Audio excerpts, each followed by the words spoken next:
Hey guys, Rob from the Off-Grid Tiny House. Wanted to show you a couple items that I picked up. Now, if the first flush system at the Off-Grid Tiny House does not work, this was recommended by my good buddy Pierre, Patreon member, to possibly use as opposed to the first flush system. So the beautiful part about this, didn't cost me anything. My dad had one of these kicking around his place. So I'm going to put it to use here if the first flush system fails again at the Off-Grid Tiny House. We're going to rig this up, and this guy is going to filter any incoming water from the gutter system. Now, I went over how and why and all that in my whiteboard video, if you want to go check that out on my channel. Yeah, rain harvesting whiteboard setup. So, check that out.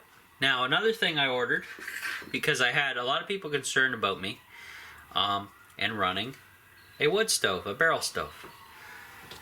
So, for added protection here at the Off-Grid Tiny House, what I did was I went on Amazon and purchased this. This is a device that, in the event of a very awful chimney fire event or horribly something's gone wrong event, you can take this out. The instructions are here, and everyone in the comment section says, please know these instructions by heart before an incident happens, because you don't want to be sitting here reading this while something's happening. Okay, so what is this? The original chimney fire extinguisher. Protect your home, protect your family. Safe, quick, easy to use. Protect your home from chimney fires. Extinguishes chimney fire in seconds. Used by professional firefighters nationwide. Proven effective for over 40 years. Made in the USA. Let's open it up. Or actually, first, let's read the back here. So, remove top lid to expose scratch surface on the cap. Twist and remove the cap to expose black button. Hold away from face while activating Chimfex by lighting scratching black button with cap. Immediately drop alongside the fire, not directly in the fire.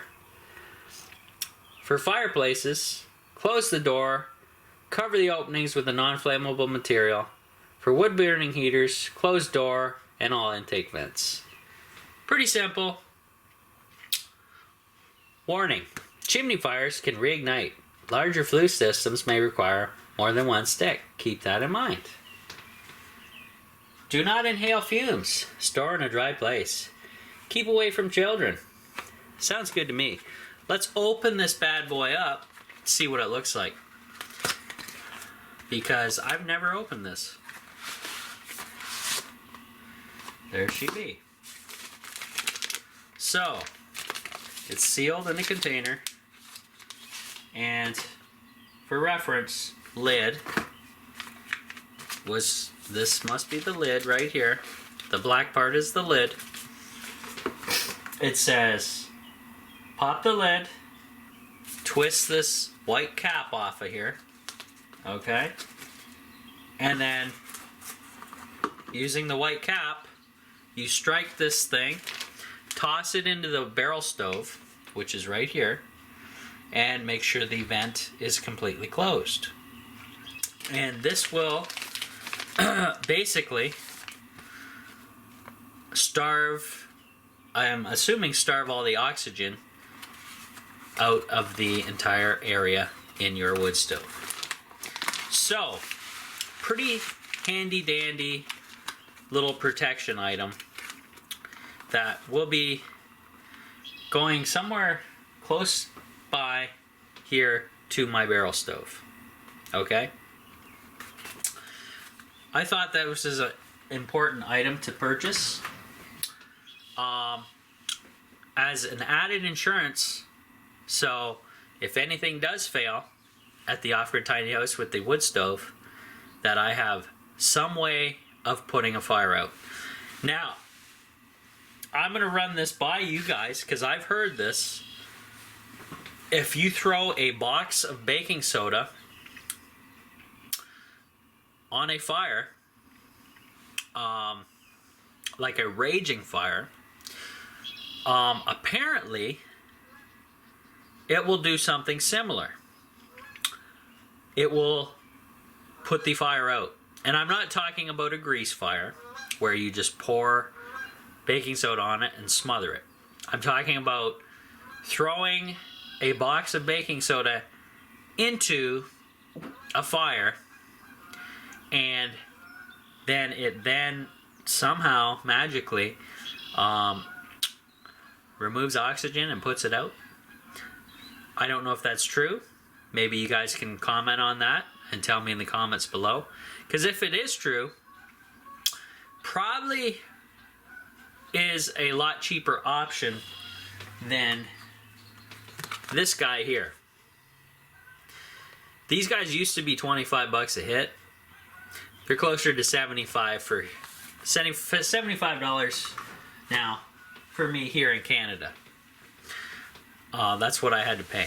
But what is $75 compared to losing your house? Nothing, right? Losing all your equipment, losing your house, causing a disaster. So what is $75? Nothing. So I thought it was very good to invest in that, and I hopefully will never need it, but every year I will do a refresher to see, to remember how to use it. Okay? Now, guys, how I run my barrel stove is pretty foolproof, I'm going to say, because I run my barrel stove hot in the beginning. And what does that do? You get your place warmed up real quick, a lot faster. But the added bonus is it burns out any creosote possibly in your flue. How? High temperatures. They do that. And you can actually hear it flaking off and falling into the fire. Okay? Now, I only do that for about a half an hour or less on the usual. And then I dampen everything down. And it slowly, just to maintain, and does its thing. But if you do that, the routine every time, you're in essence, you're basically running your fire hot at the beginning for 20 minutes, half hour max. Damp it down. And every time you're doing that and having a fire, you're basically cleaning out your chimney. So it's pretty foolproof routine. And hopefully I will never need to use said safety device. But I rather have said safety device on hand and have it go to town and help me out for $75. So, yeah. That's why I purchased it. And I'm going to recommend it. I haven't obviously used it because I haven't run into that situation yet. And hopefully never will. But what is $75? Especially something that will instantly, quickly protect your place. Sounds good to me. So, yeah, just wanted to shoot that video for you guys. And hopefully give you something to think about if you have a wood stove. Alrighty, guys. We'll see you on the next one. Rob from the Off-Grid Tiny House, out.